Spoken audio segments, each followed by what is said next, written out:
శ్రీకాకుళం జిల్లాలోని ఇచ్చాపురం తెలుగుదేశం పార్టీకి కంచుకోట. ఒక్క 2004లో తప్ప 1983 నుంచి 2019 వరకు ఇక్కడ టీడీపీ అభ్యర్థులే గెలుస్తూ వస్తున్నారు. ఈ సెగ్మెంట్లో ఎక్కువ శాతం మంది టీడీపీకి విధేయులుగా ఉన్నవారే. అయితే ఇక్కడ సత్తా చాటాలని కాంగ్రెస్, వైసీపీ ఎంత ప్రయత్నాలు చేసినా అది నెరవేరడం లేదు. వైఎస్ రాజశేఖర్ రెడ్డి, వైఎస్ జగన్మోహన్ రెడ్డి తమ పాదయాత్రలను ఇచ్చాపురంలోనే ముగించారు. అక్కడే భారీ బహిరంగ సభలు కూడా పెట్టారు. అయినా వారికి సరైన ఫలితాలు ఇక్కడ రాలేదు. టీడీపీ సీనియర్ నేత ఎంవి కృష్ణారావు 4 సార్లు ఎమ్మెల్యేగా గెలిచారు.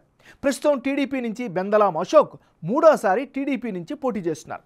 అదే సమయంలో వైసీపీ నుంచి సాయిరాజ్, రామారావు ఇద్దరూ టికెట్ కోసం పోటీ పడుతున్నారు.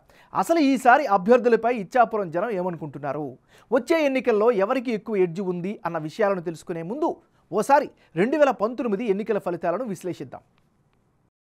2019 ఎన్నికల్లో పిరియా సాయిరాజ్ వర్సెస్ బెందలాం అశోక్ వీరిద్దరి మధ్య ప్రధానంగా పోటీ జరిగింది. ఆ ఎన్నికల్లో వైసీపీకి 42%, తెలుగుదేశం పార్టీకి 46%, జనసేనకు 6% ఓట్లు దక్కాయి. అంటే 2019 అసెంబ్లీ ఎన్నికల్లో ఇచ్చాపురంలో టీడీపీ నుంచి అశోక్, వైసీపీ నుంచి పిరియా సాయిరాజ్ పోటీ పడ్డారు. అయితే తెలుగుదేశం పార్టీ అభ్యర్థికి 46% ఓట్లు వచ్చాయి. అదే సమయంలో వైసీపీ అభ్యర్థికి 42% ఓట్లు సాధించగలిగారు. సాయిరాజ్ బలమైన కాళింగ కమ్యూనిటీకి చెందిన నేత. ఈ సామాజిక వర్గం ఇచ్చాపురంలో కీలకంగా ఉంటుంది. అయితే గత ఎన్నికల్లో ఏపీ వ్యాప్తంగా వైసీపీ హవా కనిపించినా ఇచ్చాపురంలో మాత్రం ఆ వేవ్ అందుకోలేకపోయింది. జనసేన కూడా దాసరి రాజు అనే అభ్యర్థిని నిలబెట్టి 6% ఓట్లు సాధించింది. మరి ఈసారి ఎన్నికల్లో ఇచ్చాపురం సెగ్మెంట్లో రాజకీయం ఎలా ఉండబోతుందో big TV exclusive detailed election సర్వేలో వెల్లడైన అభిప్రాయాలను ఇప్పుడు పరిశీలిద్దాం. వైసీపీ నేత పిరియా సాయిరాజ్కి ఈసారి ఎన్నికల్లో కలిసి వచ్చేటటువంటి అంశాలేంటో ఒకసారి పరిశీలిద్దాం. ముందుగా గత ఎన్నికల్లో ఓడిన సెగ్మెంట్లో కీలకంగా ఉన్నారు, ప్రజల మధ్యలో ఉన్నారు. ఇది ఖచ్చితంగా అనుకూలమైనటువంటి అంశం. ఇక ఇంటింటికి ప్రచారాన్ని చేస్తూ ఉన్నారు, ముమ్మరంగా ప్రజల్లో మమేకమవుతున్నారు. ఇవి ఖచ్చితంగా సాయిరాజుకి అనుకూలమైనటువంటి అంశాలు.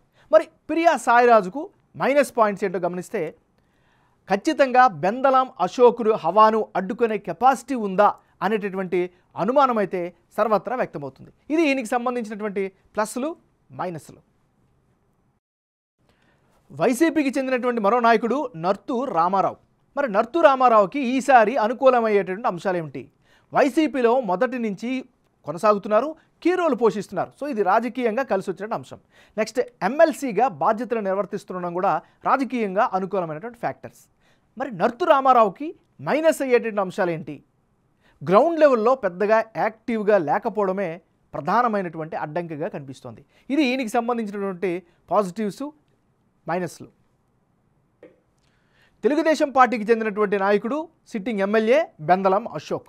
మరి బెందలాం అశోక్కి ఈసారి కలిసి వచ్చేటువంటి అంశాలు ఏంటి? నియోజకవర్గంలో జనంలో మంచి పట్టు ఉండడం ప్రధానంగా ఈయన బలం. ఇక టీడీపీ అధినాయకత్వం ఫుల్ సపోర్ట్ ఉంది. అటువైపు చంద్రబాబు నాయుడు దగ్గర నుంచి లోకేష్ వరకు కూడా ఈయనకి మద్దతు ఇస్తున్నటువంటి పరిస్థితి కనిపిస్తుంది. ఇది ఈయనకి ప్రధానమైనటువంటి బలాలుగా చెప్పుకోవచ్చు.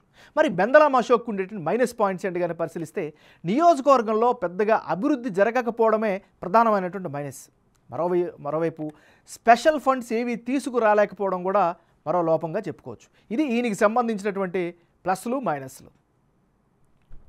ఈ నియోజకవర్గంలో ఉండే కులాల వారీగా ఉండేటటువంటి మద్దతు ఏ విధంగా ఉంది, వారి యొక్క సపోర్ట్ ఏంటి ఒకసారి గమనిస్తే ఈ నియోజకవర్గంలో బీసీ రెడ్డిక సామాజిక వర్గం 18% ఉంటే బీసీ యాదవులు 17%, బీసీ పల్లి 12%, బీసీ కాళింగులు 12%, కాపులు 6%, అగ్నికుల క్షత్రియులు 5% ఉన్నారు. అంటే ఇచ్చాపురంలో బీసీ సామాజిక వర్గ జనాభా అధికం.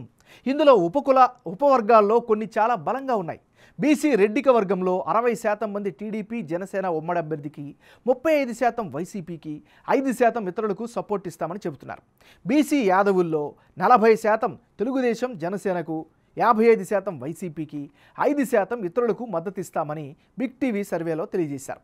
ఇక బీసీలో ఉండేటటువంటి పల్లి సామాజిక వర్గానికి సంబంధిస్తే టీడీపీ, జనసేన ఉమ్మడి అభ్యర్థికి 45%, వైసీపీకి 45%, ఇతరులకు 10% మద్దతుగా నిలుస్తున్నారు.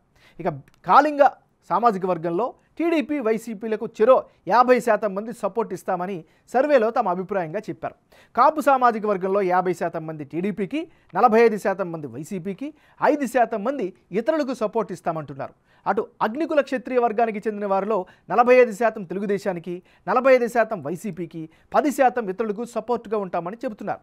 ఇక వచ్చే ఎన్నికల్లో ఇచ్చాపురం నియోజకవర్గంలో ఎవరెవరు పోటీలో ఉంటే ఫలితాలు ఏ విధంగా వచ్చే అవకాశం ఉందో ఒకసారి పరిశీలిద్దాం.